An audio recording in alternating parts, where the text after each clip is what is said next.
오늘도 계속해서 성경 통독을 위한 객관적인 말씀을 여러분들에게 전해 드리겠습니다. 이번 주간에는 여호수아, 사사기, 룻기, 사무엘상 8장까지 읽게 됩니다. 읽게 되는데 그 내용들이 어떤 내용들로 크게 흘러가는 큰 흐름을 여러분에게 설명을 해 드리겠습니다. 지난 시간에 출애굽기, 레위기, 민수기, 신명기까지 읽으면서 특별히 이제 신명기 33장까지 읽었죠. 읽으면서 그 신명기의 내용이 율법을 다시 반복하고 있다 제가 말씀을 드렸습니다. 율법을 반복하고 있는데 왜 반복하고 있느냐 하면은 광야 세대가 율법을 훈련받지 못했습니다. 그래서 이 세대가 이제 가나안으로 들어가게 되는데 가나안에 들어갈 이 세대를 말씀으로 율법을 훈련시키는 것입니다. 그런데 율법을 주신 목적은 쉬운 말로 하면 이것입니다. 이렇게 살아야 한다. 너희들이 광야 시대를 끝내고 가나안에 들어가게 되면 가나안에는 이미 원주민들이 살고 있다 이거죠. 이 원주민들이 살고 있는데 그 원주민들이 사는 그 속으로 이스라엘 백성이 들어가게 되는 것입니다. 그럴 때 그 원주민들하고 섞이지 않고 너희들이 하나님을 믿는 신앙을 살려면 이렇게 살아야 된다. 가나안은 반드시 들어가야 되는 곳인데 그 안에는 원주민들이 있고 그 원주민들과의 삶에서 너희들이 신앙을 지키고 살아가려면 이렇게 살아야 한다. 그래서 그 기준을 제시해 주는 것이 그것이 바로 율법입니다. 신명기에 있는 내용입니다. 율법을 훈련하는 거죠. 하나님 백성으로 사는 법, 이것을 하나님께서 가르쳐 주신 것입니다.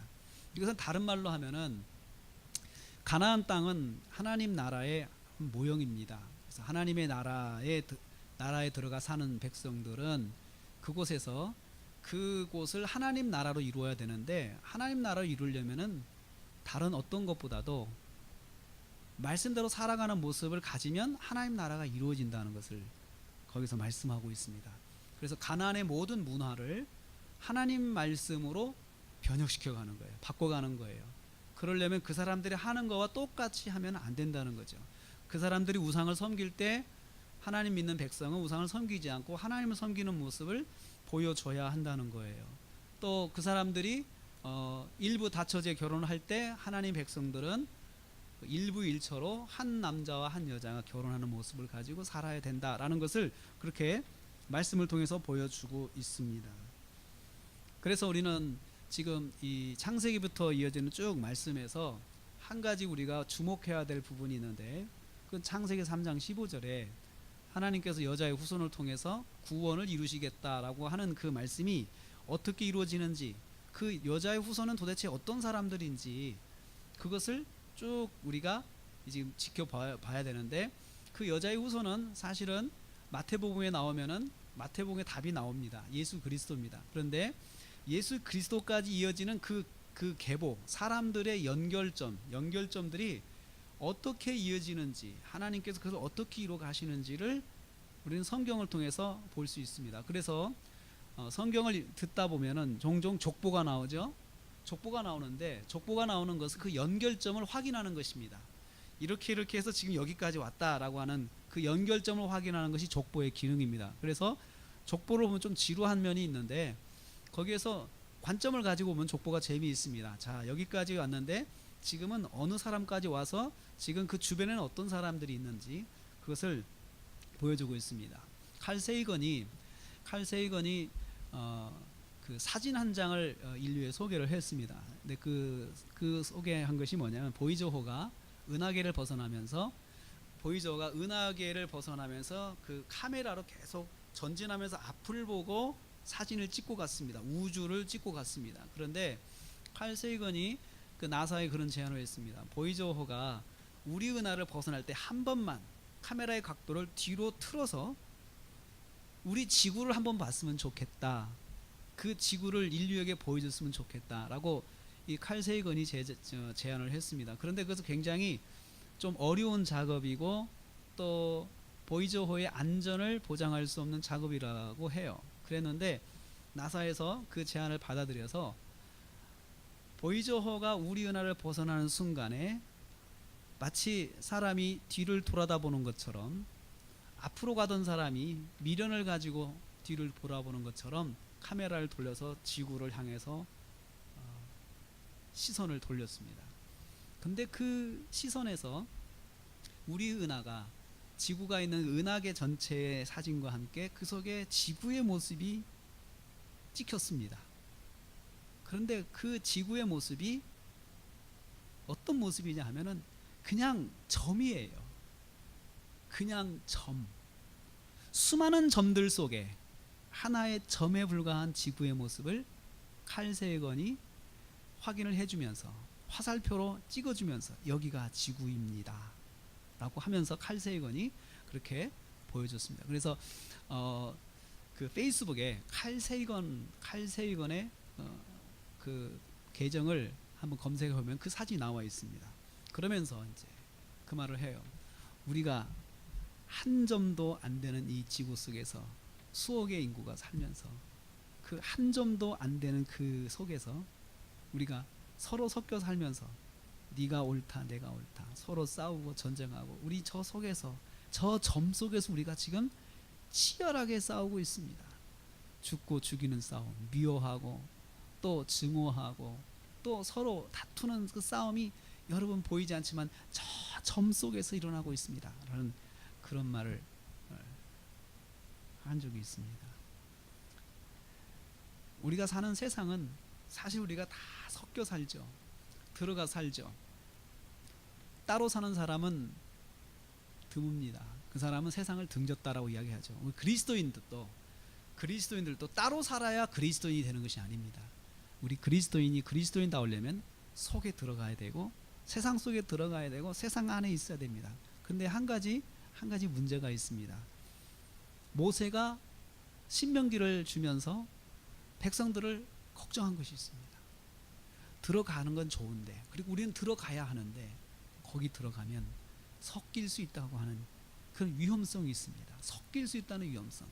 그러면 섞일 수 있다는 위험성이 있기 때문에 들어가지 말아야 될까요? 그러면 하나님께 기도해서 하나님 우리 백성들이 저기 들어가면 반드시 섞일 수 있는데 우리가 순수하게 살기 위해서 우리만의 땅을 따로 주세요. 이 민족이 하나도 없는 우리만의 땅을 주세요. 그러면 우리가 거기에서 섞이지 않고 살 수 있겠습니다 라고 모세가 그렇게 기도한 것이 아닙니다. 그리 들어가게 합니다. 그러면서 그 율법 하나하나에는 그 모세의 걱정이 거기에 담겨 있습니다. 이렇게 하면 섞이지 않는다. 이렇게 하면 섞이지 않는다. 이렇게 하면 섞이지 않는다. 이게 율법을 주는 모세의 그 심정입니다. 그래서 레위기에 의해서 신명기가 그 율법을 주는 것이고 그리고 또 이제 오늘 우리가 이제 보는 말씀에서 이제 신명기의 후반부에서 모세가 이제 요약을 하면서 이제 마지막으로 요약을 하면서 이런 말씀을 줍니다. 신명기 28장 1절 6절 한번 보십시오. 신명기 28장 1절 6절 1절부터 6절까지 천천히 같이 읽겠습니다. 먼저 1절부터 읽고 한번 생각을 해보겠습니다. 읽습니다. 내가 내 하나님 여호와의 말씀을 삼가 듣고 내가 오늘 내게 명령하는 그 모든 명령을 지켜 행하면 내 하나님 여호와께서 너를 세계 모든 민족 위에 뛰어나게 하실 것이라. 여기서요 이 민족이 세계 위에 뛰어난 민족이 되기를 원하는 마음이 있는데 그러려면 조건이 있죠. 말씀을 듣고 명령을 지키고 행한다는 조건이 있습니다. 꼭 지켜 행하라. 그러면 항상 듣고 그 다음에 그 들은 것을 지키고 그 다음에 행동을 해라. 듣고 지키고 행동하는 것을 당부를 합니다. 그러면 뒷일은 하나님께서 책임져 주시는데 너를 세계 모든 민족 위에 뛰어나게 하신다. 세계 모든 민족 위에 뛰어나게 하신다. 여러분 현대 유대인들을 한번 보십시오. 현대 유대인들. 어떤 분이 이런 이야기를 했어요. 유대인이 두 곳, 세계에서 가장 핫플레이스 두 곳을 장악하고 있다고 해요. 유대인들이. 첫째는 예루살렘을 장악하고 있어요. 두 번째는 뉴욕을 장악하고 있어요. 예루살렘은 종교의 핵심적인 세계 모든 종교의 이슬람과 기독교의 아주 성지와 같은 곳을 유대인들이 장악하고 있어요. 영적인 장악을 유대인들이 하고 있다. 이 사람이 그렇게 사회학자가 해석을 해요. 그러면서 또 한 가지는 뉴욕 맨하탄의 금융가에서 뛰어난 금융가의 40%가 유대인이라는 거예요. 40%가 유대인이래요. 그러니까 유대인들이 세계 경제를 장악하고 있다는 거죠. 근데 사실은 종교적인 우선권, 경제적인 우선권은 다 유대인이 지고 있다는 거예요. 유대인이. 그 말을 보면서 이 말씀과 연결을 해봅니다. 너희들이 지켜 행하면 내 하나님 여호와께서 너를 세계 모든 민족 위에 뛰어나게 하실 것이다. 그럼 그 사람들이 나라가 큽니까? 나라가 큽니까? 백성이 많습니까? 그렇지 않잖아요. 큰 나라라고 해서 세계를 지배하는 게 아니고, 또 덩치가 크다고 해서 힘이 좋은 것도 아니고, 그렇게 작디 작은 나라가 종교와 경제 모든 권리를, 이 나라가 세계를 좌지우지합니다. 어떻게 하면 그렇게 된다고요? 말씀을 듣고 지켜 행하면. 통곡의 앞에 가면은 안식일마다 유대인들이 와가지고 거기서 어린 아이부터 어른까지 똑같은 복장에 똑같은 자리를 하고 그 어려운 율법책을 딱 펴고 그 말씀을 계속 낭독을 합니다. 계속 낭독을 해요. 그리고 또 이마에는 말씀을 붙이고 손목에는 말씀을 걸고 있는 것처럼 와서, 참 어른들이 하는 건 이해가 되는데 아이들을 데리고 와서 거기 앉혀놓고 거기서 아이들이 매주 그렇게 하는 걸 봐요. 야, 이 사람들은 정말 교육을 하면은, 신앙교육 하면은 아예 시키는 사람은 확실하게 시키는구나. 안 시키는 사람은 아예, 그 유대인 안에는요 넌 크리스찬이 참 많습니다. 최근에 유대인들이 나는 기독교인이 아니다, 나는 유태교 신자가 아니다, 이것을 아예 그냥 예루살렘에 선포하는 사람들이 있어요. 아예 나는 아무 상관, 난 무교다, 나는 유대이지 않아 무교다, 이렇게 이야기하는 사람들이 많아요. 이 이스라엘의 수도를 가면 인구가 40만이랍니다. 그 중에 40%가 동성애자래요. 세계에서 가장 큰 동성애 퍼레이드가 예루살렘 근처 벤구리온 공항이 있는 그 곳에서 열립니다. 그러면서 사람들이 그런 이야기를 해요. 성지순례 오시는 분들이 오면은 비행기에서 내려가지고 예루살렘부터 갔는데 거기 갈 일이 아니라는 거죠. 그 주변에 있는 동네를 위해서 기도를 해줘야 된다는 거예요. 기도를 해줘야 된다는 거예요. 그렇게 많은 사람들이 동성애에 빠져 있대요. 그 유태인들이 말입니다. 그러면서 이 사람들이 왜 이렇게 유태인들이 동성애에 많이 빠져 있을까라고 사회학적 분석을 하고 신학적 분석을 해봅니다. 그럴 때 이들이 그 이유를 여기서 찾았습니다. 홀로코스트에 가면 유대인들의 학살한 그런 장면을 다 담은 역사 박물관이 있는데, 거기에서 수많은 유태인들이 그 수용소에서 학살을 당하면서 하나님을 그렇게 많이 찾았다는 거예요. 하나님은 그렇게 많이 찾았는데 수백만이 죽는 것을 보면서 실망한 유태인들이 그렇게 하나님을 등지게 되었다라고, 그거밖에 이유를 찾을 수가 없다는 거예요. 사탄이 하나님을 찾아도 하나님 앞에서 응답받지 못했다고는 실망감으로 유태인들을 돌아서게 한다는 거죠. 그래서 이제 백투 더 바이블, 백투 더 예루살렘으로 돌아가는 운동이 일어나고 있는데, 그 예루살렘에서 이미 그러한 사탄의 그런 일들이 많이 일어나서 그리스도인들이 실망하게 만들고, 또 그렇게 해서 자꾸 교회를 떠나게 만든다고 하는 그런 분석을 하는 것을 본 적이 있습니다. 어떻든 간에 하나님은 그러한 가운데서도 유대인들을 세계 민족 위에 뛰어나게 하셨습니다. 뛰어나게 하셨습니다. 그 말씀대로 살아가는 거죠. 그렇게 해서 그 말씀대로 살아가는 유태인들은 아주 소수입니다. 그렇지만 그들의 정치 기반은 율법에 기반한 정치 기반이 형성되어 있습니다. 통치 기반도 율법에 기반한 통치 기반이 만들어져 있습니다. 그들이 유태교 신자이든 아니든 이미 유대 이스라엘은 그런 성경을 기반으로 한, 율법을 기반으로 한 통치 기반을 가지고 있기 때문에 영향력이 있는 것입니다. 그래서 이제 어떻게 하신다는 겁니까? 2절 보겠습니다. 2절 시작. 내가 내 하나님 여호와의 말씀을 청종 이 모든 복이 내게 임하며 내게 이르리니. 3절이요. 성읍에서도 복을 받고 들에서도 복을 받을 것이며 내 몸의 자녀와 내 토지의 소산과 내 집의 짐승의 새끼와 소와 양의 새끼가 복을 받을 것이며 내 광주리와 떡반죽 그릇이 복을 받을 것이며 내가 들어와도 복을 받고 나가도 복을 받을 것이니라. 여러분, 이 말씀 우리가 참 좋아하는 말씀이죠. 우리는 2절부터 6절까지 있는 말씀만 생각을 합니다. 이렇게 됐으면 좋겠다, 이렇게 됐으면 좋겠다. 한마디로 말하면 너 한 사람이 복을 받으면 내 주변에 있는 모든 환경도 복을 받는다는 거죠. 반대로 너 한 사람이 복을 받지 못하면 내 주변에 있는 모든 환경도 복을 받지 못한다는 거예요. 그래서 인간 한 사람의 타락함으로 인해서 환경도 징계를 받고 저주를 받습니다.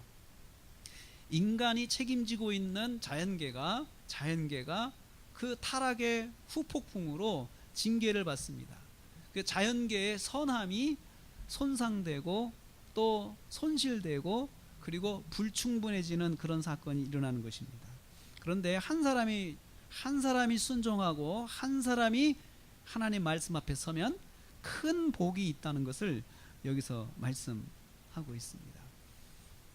이렇게 해서 너희들이 가나안에 들어가면 말씀을 듣고 지켜 행하면 이런 복이 있어. 그러니까 꼭 그렇게 해야 된다라고 하면서 신명기를 마무리합니다. 그리고 신명기 34장에 모세가 죽습니다.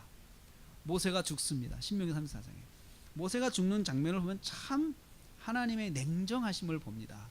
모세한테 그 느보산에 올라가서 한번 가나안 땅을 바라보게 하신 다음에 모세한테 죽으라고 이야기를 합니다. 모세가 그 전에 하나님, 저도 가나안 땅 가면 안 되겠습니까? 라고 부탁을 한번 해봤습니다. 하나님께서 냉정하게 안 된다라고 했습니다. 너는 여기까지다. 너는 이제 여호수아를 세워서 다음 세대가 그 일들을 할 수 있도록 하라라고 하면서 모세의 소임을 다 하게 됩니다. 그리고 여호수아를 세우고 여호수아에게 하신 말씀이 바로 우리가 방금 읽었던 1장 9절 말씀입니다. 두려워하지 말라. 가나안에 들어가는 것을 두려워하지 말라.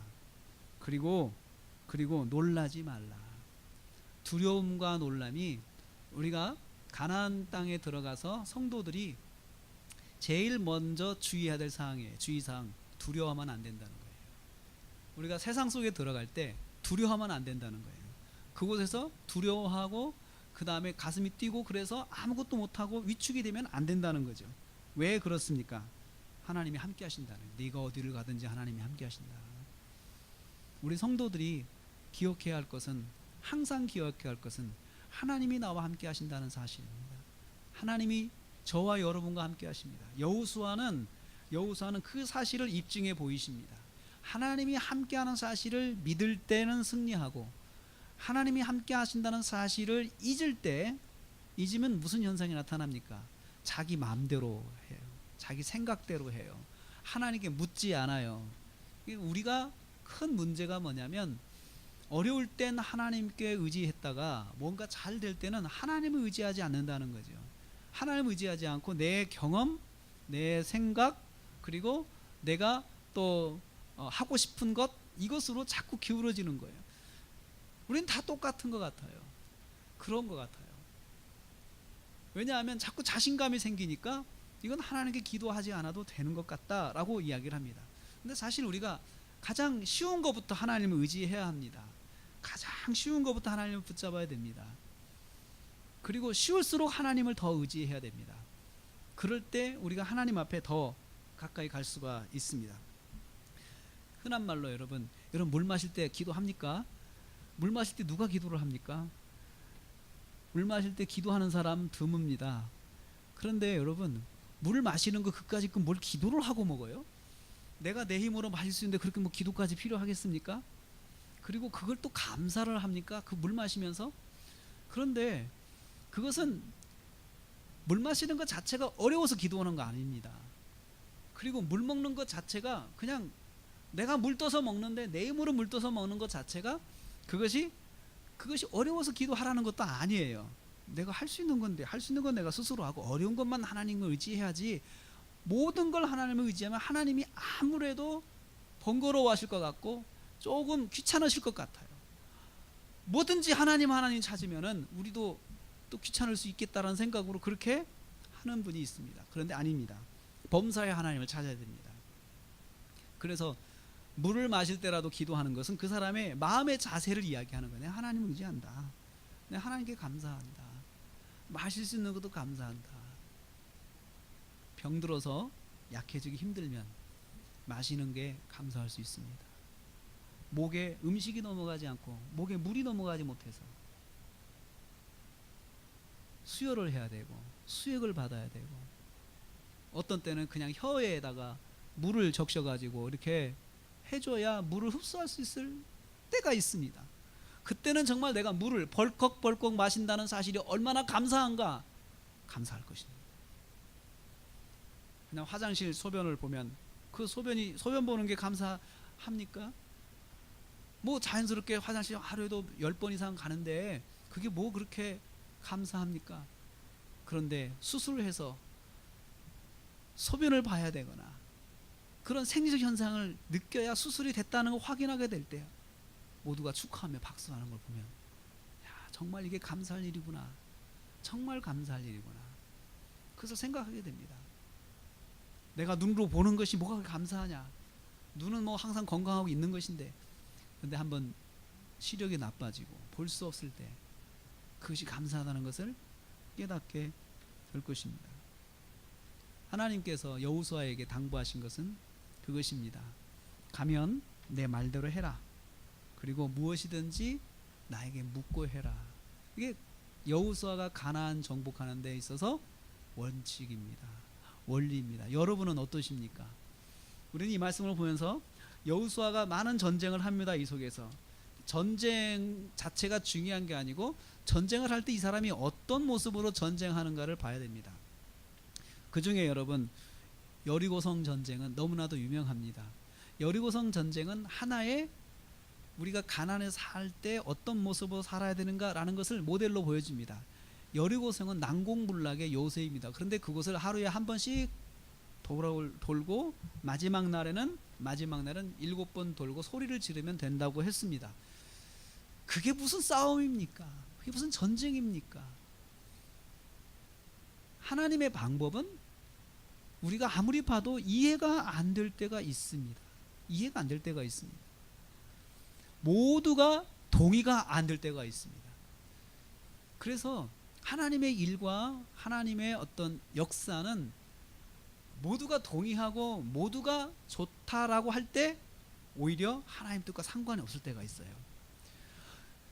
우리가 좀 불편하고 우리가 좀 어려울 때 오히려 그 속에서 하나님의 뜻이 이루어지고 또 하나님이 그것을 원하실 때가 있단 말이죠. 여호수아가 여리고성 전쟁을 할 때 아무 소리 안 하고 여리고성 한 바퀴씩 하루에 돌으라라고 할 때 거기에 대해서 이유를 달지 않았습니다. 질문하지 않았습니다. 우리가 왜 그렇게 해야 됩니까? 전쟁은 그렇게 하는 거 아닌데 왜 그렇게 해야 되죠? 백성 중에 족장 중에 한 사람도 여호수아에게 그런 질문을 하지 않았습니다. 여호수아도 하나님께 그런 질문을 하지 않았습니다. 그런데 이스라엘 백성들이 그 말씀으로 했을 때 여리고성이 무너졌습니다. 여리고성이 무너졌습니다. 우리는 이 여호수아가 여리고성과의 싸움에서 승리하는 장면을 보면서 하나님 말씀대로 하는 것이 정말 우리의 삶에서 중요하구나라는 것을 여러분들이 알기를 원합니다. 그런데 아이성 싸움에서는 졌습니다. 이긴 싸움이 있으면 진 싸움이 있습니다. 졌을 때는 반드시 이유가 있습니다. 반드시 이유가 있습니다. 한 사람의 범죄가 공동체 전체를 어렵게 한 것입니다. 여호수아서는 이렇게 전쟁을 하고 정복하는 것을 말합니다. 그럼 한 가지 여기서 말씀드릴 것이 있습니다. 그러면 가나안을 천국이라고 할 수 있을까요? 가나안을 천국이라고? 어떤 가나안 땅을 천국으로 비유하시는 분들이 있습니다. 천국에 들어가는 것을 가나안에 들어가신 것이라고 하는데, 보통 그렇게 이야기를 그렇게 보는 분도 있지만 가나안 땅을 천국으로 보는 건 아닙니다. 왜냐하면 만약에 천국이면 거기 전쟁이 없어야 되죠. 거기서 다 끝나야 되죠. 근데 거기에서 전쟁이 있고 정복하는 전쟁이 있고 싸움이 있어요. 거기에서 하나님의 말씀대로 적용하고 살아야 되는 그런 싸움이 있어요. 가나안 땅은 천국의 모형이 아니고 우리 성도가 살아야 되는 삶의 현장을 대변하는 곳이 가나안 땅이에요. 예수 믿은 사람이 직면해야 될 삶의 문제를 이야기하는 것이 바로 가나안 땅이에요. 우리가 예수를 믿어도 교회를 나가면 세상으로 나갑니다. 가정으로 갑니다. 가정에서 직장으로 갑니다. 사람들을 만나게 됩니다. 그 만나는 생활 속에서 우리가 수많은 영적인 싸움을 하게 됩니다. 영적인 싸움을 하죠. 어떤 사람이 나를 미워합니다. 어떤 때는 나도 알지 못하는 위험이 나한테 있습니다. 어떤 때는 내가 느끼는 위험이 있는데 그 위험을 내가 피할 수 없는 그런 상황도 오게 됩니다. 이럴 때 우리가 어떻게 해야 되느냐, 어떻게 해야 거기서 살아갈 수 있을까, 거기서 내가 믿음을 지켜갈 수 있을까, 그것을 설명해 주는 것이 그것이 바로 여호수아입니다. 여호수아를 읽으면서 우리가 어떻게 살아야 될까를 한번 질문하며 답을 찾을 수가 있습니다. 난공불락의 문제를 만났을 때 어떻게 해야 됩니까? 하나님께 방법을 구해야 됩니다. 이스라엘이 그런 것처럼 하나님 어떻게 해야 됩니까? 그 문제를 하나님께 엎드려야 됩니다. 언제까지 기도해야 될까요? 거기에 대한 답을 주실 때까지 기도해야 돼요. 우리가 기도 응답받는 비결에 대해서 여러 가지 말씀들이 있는데요, 응답받는 사람들의 특징이 있습니다. 그 100% 응답받는 사람들의 특징에 답은 간단하더라고요. 응답 받을 때까지 기도한 거예요, 이 사람들이. 그러니까 100% 응답을 받은 거예요. 어떻게 보면 단순하죠? 어떤 넌센스 같죠? 그거 누가 못해? 누가 못해 그걸. 그렇지만 누구나 다 그렇게 하는 건 아닙니다. 사람들은 몇 번 기도해보고 끝납니다. 그래서 저는 그렇게 표현해요. 간보는 기도한다. 간보는 기도. 간보기 기도만 하고 느낌이 없으면 기도를 포기합니다. 근데 그것은 진짜 기도가 아닙니다. 기도는 그렇게 하는 것이 아니고, 기도는 한번 내가 해야 되겠다 맘 먹으면 응답될 때까지 하는 거죠. 그리고 그 기도의 우선순위를 놓고 기도하는 것이에요. 하나님 이렇게 해주십시오. 이렇게 해주십시오. 여호수아에 보면 기브온 족속에게 여호수아가 속는 장면이 나옵니다. 기브온 족속이 예루살렘 주변에 있는 그 부족인데, 그 이스라엘 백성이 그렇게 정복하고 온다고 하는 그 말을 듣고 속입니다. 그래서 이스라엘이 속습니다. 속는 비결은 뭡니까? 하나님께 묻지 않아서 속은 것입니다. 너무나도 간단한 문제이기 때문에 하나님께 묻지 않았습니다. 이 사람은 절박하게 와서 요청을 합니다. 간청을 합니다. 그리고 살려달라고 그러고 정말 도와달라고 그러는데 거기에 대해서 판단이 흐려진 거예요. 왜 흐려졌습니까? 승리의 기쁨에 도취된 거예요. 승리의 기쁨. 항상 승리한다고 다음에도 승리하는 건 아닙니다. 지금까지 승리했지만 한 번이라도 우리가 하나님 앞에 엎드리지 아니하고 교만하면 바로 실수가 올 수가 있습니다. 그래서 가나안에 있는 이스라엘 백성들이 그렇게 정복을 해 갑니다. 다 이긴 건 아닙니다. 어떤 전쟁은 피해 갔습니다. 왜 피해 갔을까요? 강하고 담대하라, 두려워하지 말라, 이 말씀을 마음에 새기지 않은 거예요. 겁을 먹은 거죠. 여러분도 두려울 때가 있지 않습니까? 어떤 문제에 대해서는 저건 내가 할 수 없을 것 같다, 저건 내가 정말 할 수 없을 것 같다, 저 문제를 어떻게 극복해야 될까, 생각만 해도 두렵고 떨리고, 그래서 생각하기도 싫고 직면하기도 싫은 문제가 있을 것입니다. 그런데 이스라엘 백성도 그랬습니다. 정복전쟁할 때 저쪽은 힘이 너무 세, 그리고 저쪽은 무기가 너무 많아, 그리고 저기는 난공불락이야, 그리고 우리가 도저히 싸울 수가 없어 라고 생각해서 그쪽을 피해서 돌아가고, 자기들이 받은 것임에도 불구하고 그것을 포기했습니다. 우리도 포기할 때가 있습니다. 포기하는 것은 우리의 자연스러운 본성이라고 저는 생각을 합니다. 어려운 건 포기한다, 본성입니다. 그런데 하나님께서 우리에게 요구하실 때는 하나님께서 우리에게 가나안 생활을 하게 하실 때, 세상에서 살게 하실 때는 우리한테 그래서 포기하라고 그런 문제를 주신 것이 아닙니다. 그 문제 속에서 하나님 만나라고 주신 것이에요. 그 하나님 만나는 것이 무엇입니까? 그 문제를 가지고 하나님 앞에 나가는 것이에요. 그래서 이 여호수아에는 정말 하나님 앞에 나가서 해결해야 될 문제들이 너무너무 많은 이스라엘 백성들을 보게 됩니다. 하나님 만났다면 그 문제도 해결됐을 거예요. 그런데 아예 우리가 겁을 먹고 아예 생각하지도 않고 그냥 부딪히지도 않고 피해버리는 부족들을 여기서 만나게 됩니다.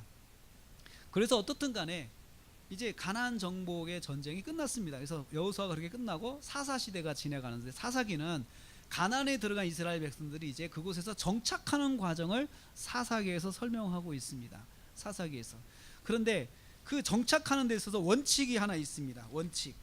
원칙이 있습니다. 어떻게 해야 되냐면 쫓아내야 되고 그리고 그곳에서 하나님을 왕으로 섬겨야 그 정착을 잘 할 수가 있습니다. 하나님이 내 왕이십니다.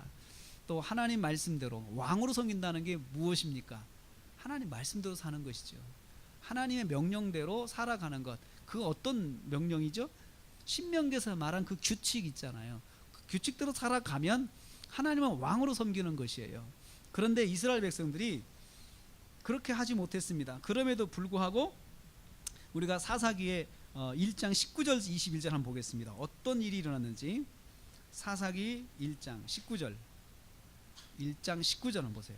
자, 같이 읽겠습니다. 여호와께서 유다와 함께 계셨으므로 그가 산지 주민을 쫓아내었으나 골짜기의 주민들은 철병거가 있으므로 그들을 쫓아내지 못하였으며 그들이 모세가 명령한 대로 헤브론을 갈렙에게 주었더니 그가 거기서 아낙의 아들을 쫓아내었고 베냐민 자손은 예루살렘에 거주하는 여부스 족속을 쫓아내지 못하였으므로 여부스 족속이 베냐민 자손과 함께 오늘까지 예루살렘에 거주하니라. 아멘. 여기에서 주목해야 될 단어는 쫓아냈다, 쫓아내지 못했다, 쫓아냈다, 쫓아내지 못했다. 이 세 구절에서 반타작입니다. 50%의 승률이에요. 쫓아내고 쫓아내지 못했어요. 쫓아내지 못했을 때는 이유가 있습니다. 골짜기의 주민들은 철병거가 많으므로 쫓아내지 못했다. 또 예루살렘은 쫓아내지 못했다. 여부스 족속을 그들이 힘이 세가지고 쫓아내지 못했다. 여러분 요즘에 예루살렘 문제가 많잖아요. 그 예루살렘이 이때 베냐민 자손에게 배당된 땅이었어요. 베냐민 자손이 그때 이 배당을 받아가지고 전쟁을 했는데 그때도 못 이겼어요. 이기지 못하고 이 예루살렘은 산이 높아요. 올라가요. 해발 고도가 높습니다. 올라가는 산 정상에 있기 때문에 올라가기가 쉽지가 않습니다. 전쟁하기가. 그래서 포기를 했습니다. 자, 쫓아내고 근데 하나님 말씀은 다 쫓아내라고 했거든요. 쫓아낸다고 하는 것이 여러분 죽이라는 말하고는 좀 다르죠. 전쟁을 해서 다 몰아내라는 거예요. 그래서 몰아내서 그들이 가지고 있는 권리를 다 빼앗으라 그 말이죠. 빼앗으라. 그들이 왜 이렇게 했을까요? 도대체 이런 원인이 뭘까요? 사사기 17장 6절에 나와 있어요. 17장 6절에 같이 읽습니다. 그때에는 이스라엘에 왕이 없었으므로 사람마다 자기 소견에 오른 대로 행하였더라. 왕이 없었다. 그래서 왕이 없었다. 이 왕이 없었다는 말은 이중적 의미가 있습니다. 첫째는 하나님을 왕으로 섬기지 않았다는 거예요. 그리고 두 번째는 이 사람들이 그 리더십의 중심이 없었다는 거죠. 이게 중심의 리더십이 없으니까 이 사람들이 자기 소견에 오른 대로 자기 맘대로 한 거예요. 첫 번째 의미로 돌아볼 때 이 사람들은 왕은 하나님이시거든요. 하나님 말씀대로 하면 되는데 하나님 말씀대로 안 하고 저기 철병거가 많은 것 같아. 여기는 우리가 공략하기 힘든 것 같아. 어떻게 해야 되지? 그냥 포기하자. 그냥 저기는 우리가 갖지 말자 하고 그렇게 결정했는데 그게 자기 소견에 오른 대로죠. 자기 소견에 오른 대로. 하나님께서 과연 뭘 원하실까? 하나님은 이 문제에 대해서 우리에게 원하시는 것이 무엇일까? 한 번이라도 물어보지 않은 거예요. 이 사람들이. 물어보고 해야 되는데 물어보지 않았어요. 물어보지 않고 그냥 자기들이 마음대로 포기하는 것이에요. 마음대로 포기하는 것이에요. 하나님은 우리가 하나님께 묻지 않고 우리 마음대로 포기할 때 섭섭하게 생각하십니다. 하나님은 기뻐하지 않으십니다. 우리가 우리 마음대로 포기하면 하나님은 기뻐하지 않습니다. 하나님은 우리에게 약속하셨고 복을 주셨는데 우리가 그것을 보면서 치러야 될 어떤 대가, 희생, 이것을 생각하면서 우리가 스스로 내 소견에 오른 대로 그냥 마음대로 포기해버리면 하나님께서 기뻐하지 않으십니다. 여러분, 우리가 믿음 생활하면서 하나님 뜻대로 하는 것과 내 뜻대로 하는 것, 두 선택이 있습니다. 항상 내 뜻대로 할 거냐 하나님 뜻대로 할 거냐. 우리는 항상 그런 결정할 때 그런 고민이 있습니다. 하나님 뜻대로 하는 것은 성경에 기록된 하나님의 뜻이 뭔가를 찾아봐야 돼요. 그 문제에 대해서 하나님이 뭘 원하시는가를 찾아봐야 돼요. 그런데 우리가 그러지 않고 그냥 우선 당장 내가 생각하는 상식으로 결정을 한다든가 또 내 형편으로 결정한다든가 그러면 우리가 하나님의 뜻을 찾지 못해요. 하나님이 역사하시는 것을 경험하지 못해요. 하나님의 뜻을 구해야 되는데 자기 소견에 오른 대로 결정할 때 항상 실패를 하는 것이에요. 자기 소견에. 자기 소견이라고 하는 것은 여러 가지 뜻이 있어요. 상식. 어떤 때는 소견 중에 하나가 상식, 그 다음에 경험, 그 다음에 자기 주장. 이렇게 할 때 소견대로 할 때 장점은 있어요. 사람들이 동의해 줄 수가 있어요. 상식적으로 이야기하면. 그러니까 결정하는 사람이 하나님 뜻보다도 먼저 눈에 보이는 현상을 가지고 빨리 결정을 하죠. 빨리 결정하죠. 그렇게 가지고 이스라엘 백성들이 400년 동안의 사사시대를 다 말아먹었어요. 400년 동안 그 가나안 땅에, 축복의 땅 가나안 땅에서 축복을 받은 땅에서 축복받은 사람답게 살지 못했어요. 날마다 전쟁에 시달리고 기근에 시달리고 날마다 옆에 와서 누가 괴롭히고 힘들고 도망가고 보따리 싸고 풀었다 보따리 싸고 풀었다, 그 고통 속에 400년을 지냈습니다. 근데 그들은 그 원인을 근본적으로 고치려고 생각하지 못했어요. 원인을 고치는 방법은 딱 한 가지예요. 그들이 말씀대로 돌아가는 것이에요. 하나님 말씀대로 하나님 왕으로 섬기고 하나님 말씀대로 살아가는 것입니다. 여러분, 혹시 여러분의 삶 가운데서 생활 속에서 뭔가 반복적으로 계속되는 문제 때문에 시달리는 게 있습니까? 그러면 그 문제의 근본을 해결을 해야 되는데 그 근본이 하나님 말씀대로 서는 것이라고 하는 사실을 깨닫기를 원합니다. 하나님 말씀대로 서서 고쳐보기 시작해야 된다는 거죠. 하나님 말씀을 기준으로 해서 고쳐보기 시작해야 된다는 것이에요. 여러분, 사실 우리 교회가, 기독교가 인류 사회에 미친 영향은 지대합니다. 인류 사회에 미친 영향. 그래서 저는 예수님이 오시고 나서 AD, BC가 나눠졌잖아요. BC, AD가 나눠졌잖아요. 근데 그것이 이유가 있어요. 가만히 역사적으로 가만히 보니까 이유가 있어요. 예수님 오시기 이전에, 우리 교회가 세워지기 이전에, 예수님 오시기 이전에 사람들의 삶 자체는 그냥 자유롭게 살았어요. 자기 본능대로 살았어요. 본능대로 살았어요. 본능대로. 그냥 하고 싶은 대로 하고 살았어요. 그런데 예수님이 오시고 나서 하고 싶은 대로 하는 삶이 하나님 말씀대로 하는 삶으로 전환이 된 거예요. 인류 전체가 500년 정도 되는 기간 동안에 지구상에 교회가 삽시간에 기독교화가 됐습니다. 아시아, 중앙아시아, 몽골까지, 중국 일부까지 다 기독교화가 돼 있어요. 유럽은 물론이고요. 그러면서 이 기독교가 성경을 기준으로 하고 다 바꿔놓은 거예요. 이것을 다 바꿔놓은 거예요. 그래서 AD, BC의 기원이 마음대로 살던 때와 하나님 말씀대로 살던 때로 바뀌는 거예요. 그런데 지금 그것이 다시 도전을 받고 있습니다. 마음대로 사는 세상으로 돌아가는 거예요. 마음대로 사는 세상으로 돌아가. 이게 사람들이 인권, 자유, 평등 이걸 주장을 해가지고 사람들이 자꾸 자기 마음대로 사는 세상을 만들어가는 것이에요. 자기 마음대로가. 유발 하랄이라고 하는 사람의 책을 얘가 요즘에 계속 읽고 있는데요. 그 사람은 유대인인데 사회학자입니다. 역사 사회학자예요. 근데 그 사람이 기독교를 위해서 책을 쓴 건 아니고 이 사람이 기독교를 공격하기 위해서 책을 썼어요. 근데 이 사람이 재밌는 말을 그 책에 썼어요.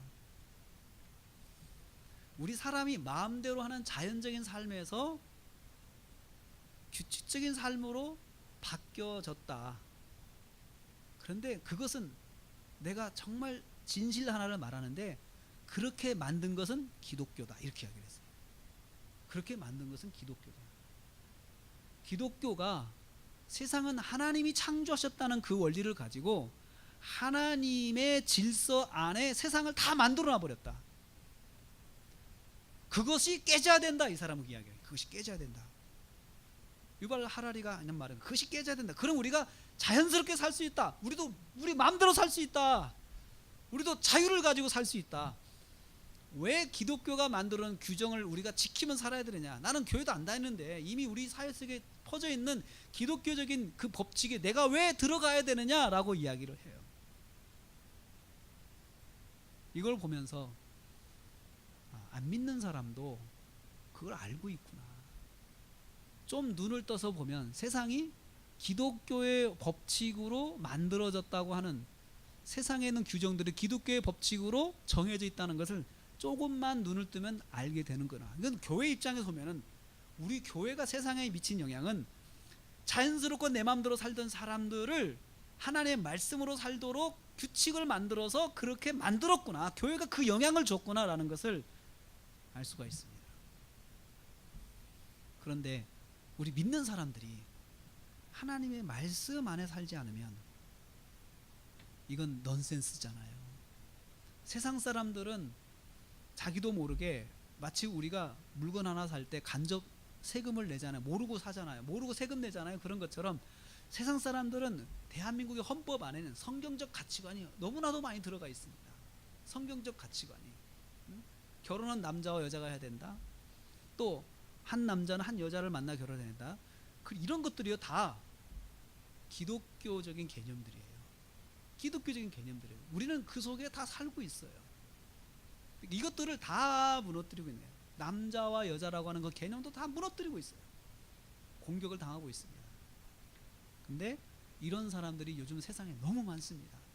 기독교를 공격하기 위한 사회학자들 얼마나 많은지 몰라요. 지금 그때는 이스라엘의 왕이 없어서 사람마다 자기 소견대로 행했다. 가나안 땅에 들어가서 이스라엘 백성이 하나님의 말씀대로 살아야 되는데 자기 소견대로 살아서 가나안 사람들하고 똑같아지게 된 거예요. 우리 여러분들 이번 주에 그걸 읽으면서 이 사람들이 정말 살아갔던 그 모습, 사사들의 그 사사 시대의 삶의 모습을 다시 한번 여러분 적나라하게 한번 들어보십시오. 여러분들을 보면서 이 사람들이 왜 이랬을까? 답이 거기서 바로 나올 것입니다. 성도님들, 이번 주에 우리가 말씀을 들으면서 말씀 속에서 첫째는 여러분들의 삶의 문제에 대한 답을 얻기를 원합니다. 그리고 또 우리 사회에 대한 사회 문제에 대한 답도 거기에 있습니다. 또 우리 교회에 대한 답도 거기에 있습니다. 저와 여러분이 성경을 읽으면서 하나님 말씀대로 살고, 또 우리가 하나님 말씀대로 살 때 섞이지 않고 그 속에서 변혁의 주체가 되고, 또 그 속에서 하나님의 말씀대로 살면서 빛과 소금 역할을 감당할 수 있다는 거예요. 우리가 좋은 일을 해서 빛과 소금이 되는 것이 아닙니다. 하나님 말씀대로 살 때 좋은 일을 할 수 있고 그 좋은 일이 곧 빛이 되고 소금이 되는 것입니다. 말씀을 맺습니다.